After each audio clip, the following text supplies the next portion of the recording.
Hey crafters, welcome back to She's Crafty Paperworks.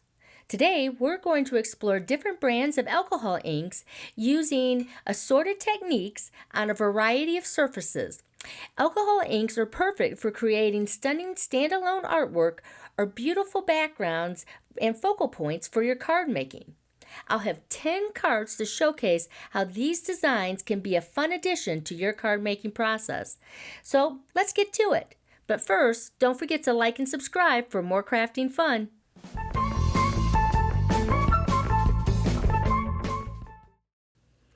Okay, let's begin with the surfaces we'll be using, starting left to right.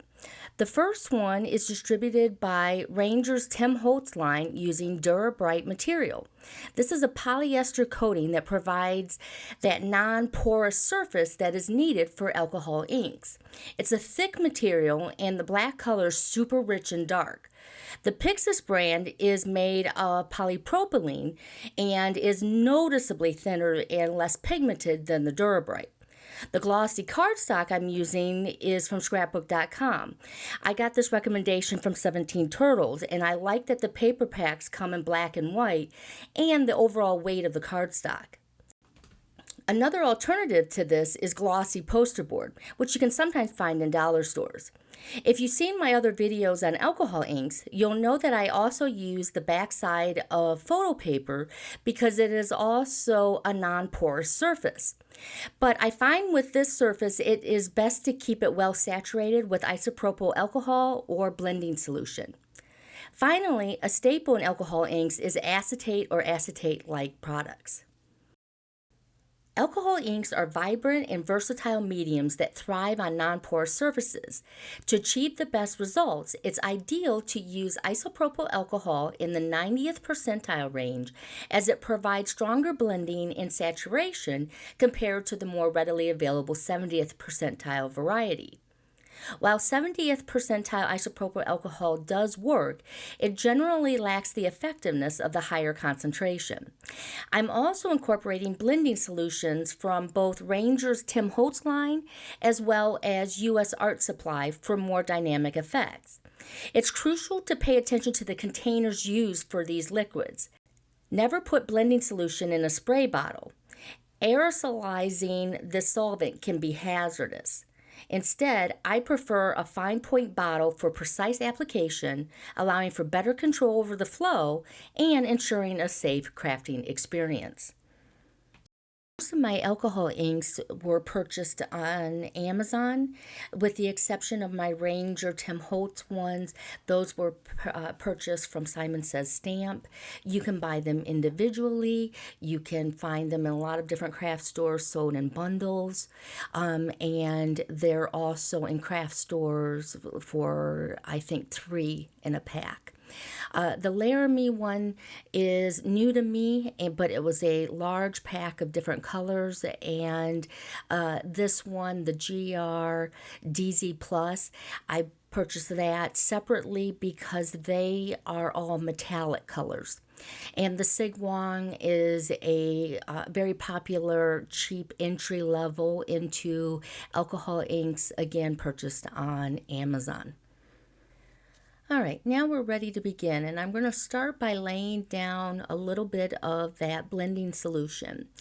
And I'm using in this one, this is the paper, the photo paper, and again I'm using the back side of that for that non-porous surface, and just going to go through with the Cosmopolitan Pink and start using a blower.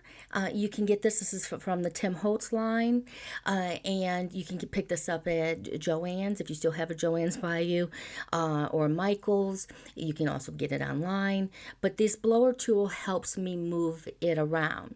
You can also use a blow dryer, which you'll see me using later. Now my blow dryer does have a cool setting and a low setting, so that allows me to have a little bit more control than if I were to use a hair dryer that had only that high heat.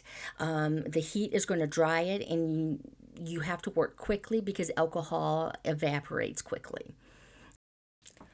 I've sped up the footage a bit, but you can see that I'm just adding more blending solution before adding the ink and then going back and forth with the blower tool to create those dreamy effects. Also, if you have a glass mat, cleanup is super easy by just spraying some of that rubbing alcohol down and wiping it up with a towel. On this one, I'm using that glossy cardstock. Now you'll see me using a baby wipe to help pick up or move the ink. Don't be afraid to use a paper towel, baby wipe, or a lint-free towel to help you move things around. Now I'm going to set that aside to dry, but if I don't like the results, the beauty of alcohol inks is that I can come back and add more blending solution and keep playing. One thing I do want to caution though is that you can start to see the liquid seeping in underneath. To prevent this, you can always tape down your edges. This can give you that nice border for your art as well. One thing you can do with the assistance of a blow dryer is move the ink to create circles inside of circles, which gives the appearance of flowers. Now, my flower errs more on the abstract or organic side of things, but there are really some great floral artists that I've seen on Instagram if you really want to see the true potential of these inks. I'm not really doing it justice here. Once your backgrounds are dry, use alcohol lift ink, which is this ink pad from Ranger, and apply it to your rubber or clear stamps. After pressing your stamp onto the surface, remove the paper and allow it to set aside for a few minutes. After the stamped image no longer appears wet, take a towel to wipe off the ink that has lifted. I love experimenting with alcohol inks for my card making because they provide endless creative possibilities. Their vibrant colors and unique blending effects create stunning backgrounds suitable for both quick 5-minute projects as well as intricate designs. This card is a great example of a 5-minute card by simply framing the image in silver satin cardstock and using that same silver satin for the thank you sentiment by Pink and Main. I used the Picket Fence Studio sequins for the embellishment. This card here is on acetate, and I forgot to mention that the previous card was on that glossy white cardstock. But one of the things that you can do with the acetate is flip it over. And by flipping it over, you have that sheen or that gloss from the acetate, which really kind of elevates the look of the image. I'm using Tim Holt's Butterfly and Gina K's Thank You Sentiment or Thanks Sentiment, and I'm still using those Picket Fence Studio sequins. They take a purple or blue or pink effect depending on how you hold them. As far as the pearls in the center, those are from This Cause from Confetti, and I'm using those to hide the glue that I use for the vellum. This is another card using that acetate and the reverse side of it. For the dragonfly, that comes from Spellbinder's Small Die of the Month Club from January of 2025. That also comes with the Hello sentiment. And I just used Tonic's Mirror cardstock in Turkish turquoise and holographic cardstock. This card was done on photo paper, and this is the one that we used the alcohol lift ink with the Hero Art stamp. I used a die cut to add the stitch border, and the thank you is that same one from Pink and Main, only this one includes the shadow die and vellum. I'm unsure about the embellishments. This background was inked on black glossy paper. The flower, embossing folder, and sentiment all come from Spellbinders.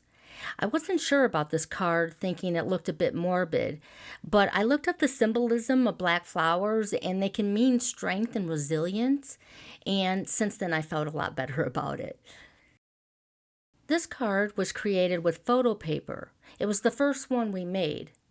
Unlike the other cards where I used my creations for backgrounds, this time I used it for the focal point.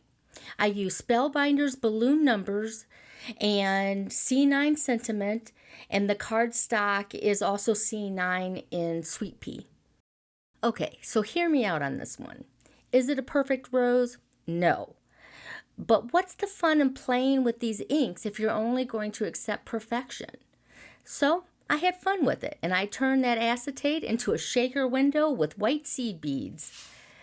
Added some splatter and coordinating flowers from Spellbinders, and the sentiment comes from C9.